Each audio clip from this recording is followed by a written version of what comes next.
says holy name is most important because holy name is reality. There's nothing more important than holy name in the holy words. So this theme is so often repeated again and again in multiple pastimes, in multiple Vaishnava songs. Like there is this another song, Madhuva Madhave Yogi, Mangalam Mangale, such. Mangaleभ्योऽपि Mangalam, Pavanam Pavanebhyopi, Hare Namaiva. And the next verse comes this Abrahmastamba Paryantam Savam Mayamayam Jagat Satyam Satyam Punah Satyam Hare Namaiva Kevalam. And the other song, which quotes what Bhakti Vinod Thakur says in that Udilo Avana Udava, I mean, that it comes actually last two stanzas, they're very nice. It's a Jiveva Kalyana Sadhan. What is the tone? Jiveva Kalyana Sadhana Kam Jagate Asi Madhuranam Avidyati Mira Tapana Rupe Vedakagane Viraje Krishna Nama Sutta Kariyapan Juravo Bhakti Vinodapan Nama Bina Gichu Nahi Goa Chauda Bhuvana Maje. So the meaning of these last two verses, I mean, I'll also read the verse, the meaning of Agamastam Paryantam, verse 2. The entire universe from exalted Brahma down to the lowly clump of grass is a product of the illusory energy of the Supreme Lord. The only thing that is reality, again I say reality, the holy name of Sri Hari alone is everything. And the meaning of the other two verses is to penetrate the darkness of ignorance and bless everyone's heart. The holy name has risen like the shining sun. Drink the pure nectar of the holy name of Krishna. There is nothing but the name to be had in the 14 words. It has filled the soul of Sri Bhaktivinoda Thakur. So it is very clear.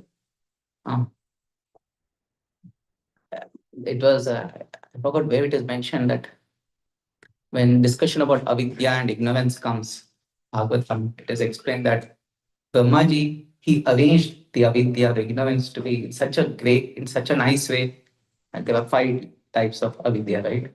And Brahmaji has engineered the whole universe in such a way that people are very well covered under illusion.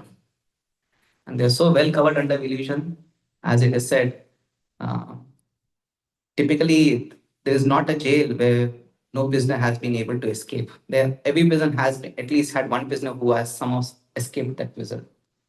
But the material world is such an interesting prison where the jailkeeper is not externally visible. The prison bars are not externally visible. The shackles are not externally visible, though it is visible. Our body is it's a proof that these are the shackles. Our body is there. That means we are in the prison. But no one wants to get out of this prison. So the ignorance is so deep rooted. In the morning, we were hearing about illusion and ignorance. So there is people have great yearning for wealth, for sensual pleasures. So, and the fact that if we get these, we'll get happy, that is big illusion. Unfortunately, because of the covering of illusory energy, especially I don't feel that it is illusion or it is something I need to get out of it, but it is illusion. And this illusion is so deep rooted, and also in a way it is what actually is making the world go round and round. It is the what do you say motivation factor for the illusory or the material energy to do more and more karma so that they gain more and more wealth, more and more facilities for sensory pleasure. But the question is, when will this struggle for improving our standard of living, improving for accumulating wealth, when will it stop? It has to end sometime. It is so easy to see that this illusion doesn't just end here. Like many of us here are coming from the Indian subcontinent, and the standard of living in the US is higher. And then there is the ever continued yearning for increasing the standard of living. Even when we go to Swargaloka, there also the yearning is always there to increase the standard of living.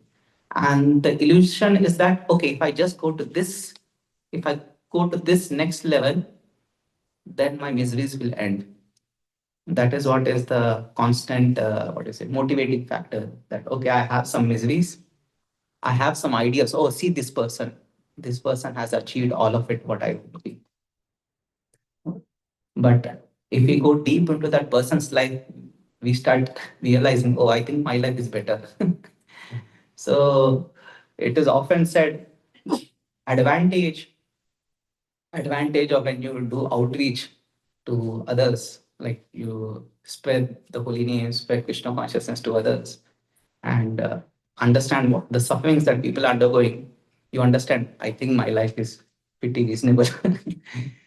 And I think counselors, among counselors also, it is very, I heard this many times in counseling meetings, that you understand when you mentor or you counsel others, you understand that I am happy with my karma. I don't want to get into others' karma.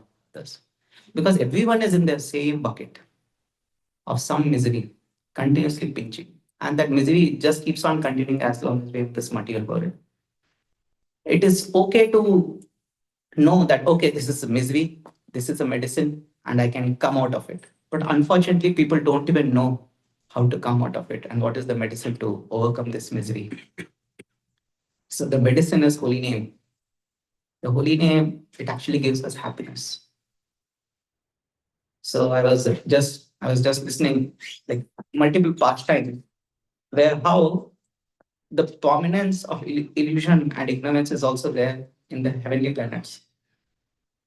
For example, it is said like Indra in Brihad Bhagavatamrit, uh, Nabad Muni, when he's searching for greatest devotee, he approaches Indra, and to Indra he is glorifying. Oh, see, like just like we have paid reverence for devotees like who are with Srila Prabhupada, like who had close association with Srila Prabhupada.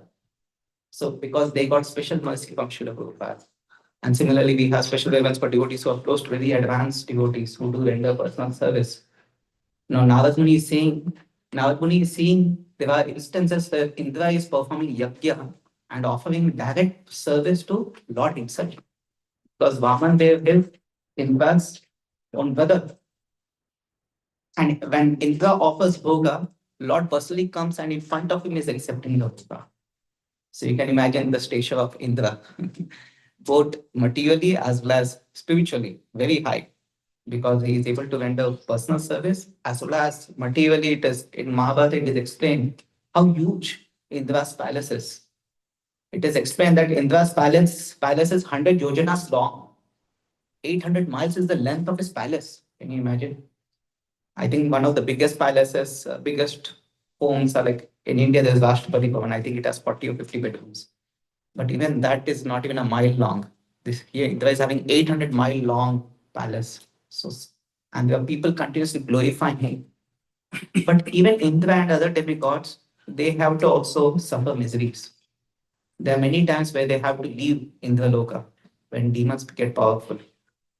So he explains to Navad Muni comes and he is glorifying Indra. See, Lord personally accepts service. You have accepted Amrita. Everything. There's so many other demigods worshipping you. But Indra says, wait, Navad Muni, you do not know my miseries. My miseries are a lot.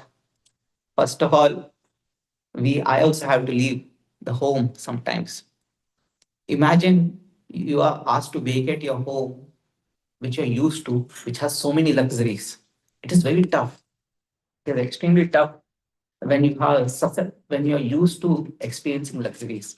For someone who's not used to experiencing luxuries and they have to move from one home to another home, say you rented or leased an apartment and you didn't keep very good maintenance of it, and then you had to leave that apartment and accept another apartment, it's fine, it's okay. But assume you put so much hard earned effort to make your home best of the best. And then you have to leave one fine day because someone is coming to threaten. It is even more pinching. The suffering is even greater. So many times the devas come. Other than that, when yagyas are not performed, the demigods also lose strength. So that is another thing where they are, without having much control, they have to suffer like hunger and thirst in a different way when people don't do yajna. And that is the reason given that in Kali Yuga, because people don't offer yajna, the demigods are a bit upset. And then you see some, what to say, Adi Devic mysteries are also there a lot. So he goes on to say, and because we have taken Amrit where we don't die, we have to be alive and suffer the miseries. That's what Indra is telling to Nagabhumi. So just thinking about this, that even someone at the stage of Indra has to suffer so much. It brings down like it should make us question, is the endeavor that I'm putting in my regular day-to-day life, how much of it is going to give me eternal happiness and how much of it is just going to be like a noise, sometimes up, sometimes down. Typically, like if you have noise, random noise or white noise, they say, sometimes it goes high, sometimes you're low. So this oscillations is always there.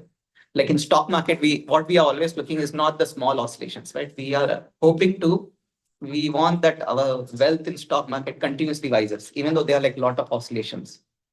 So we also, so someone who is expert or smart in investing in stock market, he doesn't get deterred with the small oscillations. He wants to look that he's progressing upwards in a long time. So when as sadhakas, when we want to ensure that we are going upward in happiness, so that happiness can only come when we become more and more absorbed in holy name. Our faith becomes more and more in holy name.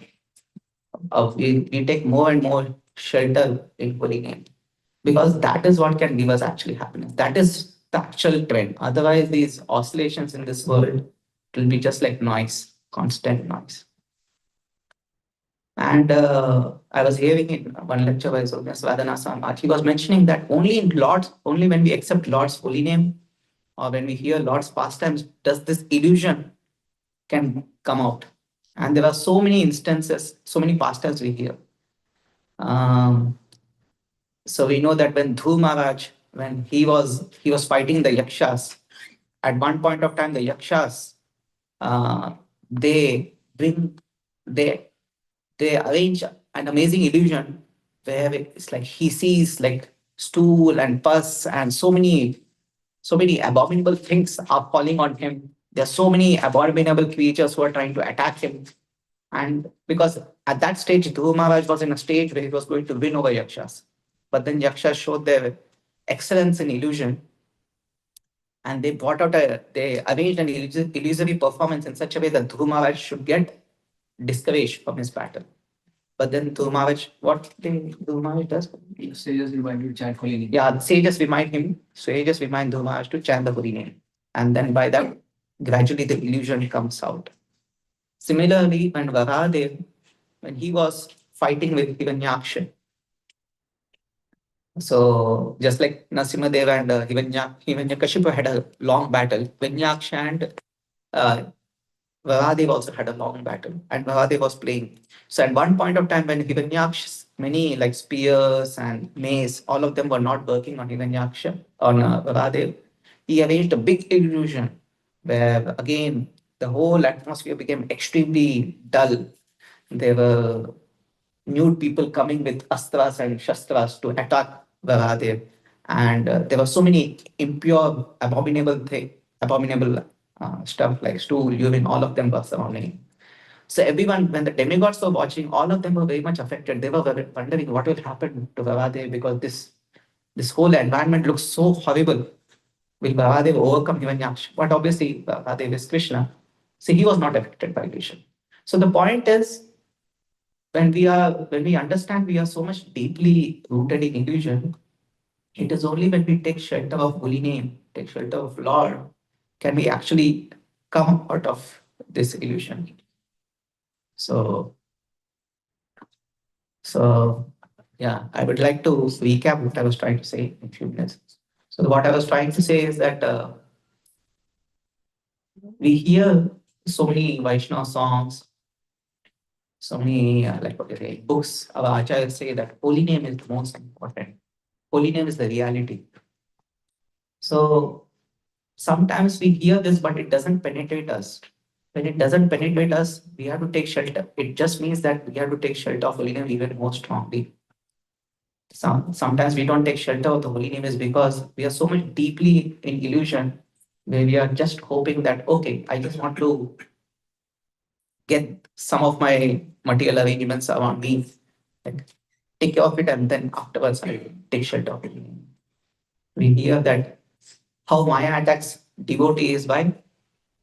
So the way how Maya attacks devotee is when devotee starts thinking, I will do bhakti later. That is how Maya attacks a devotee. So we have to take shelter of holy name now. And what may stop us is the deep ignorance and illusion that is making us to think about I, me, mine, my wealth, my sensual pleasures, and so on, fame, name, and everything. So it only should encourage us to take shelter of holy name even deeply. Shri Harinam Prabhu ki jai.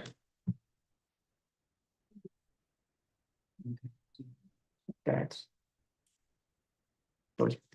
Okay.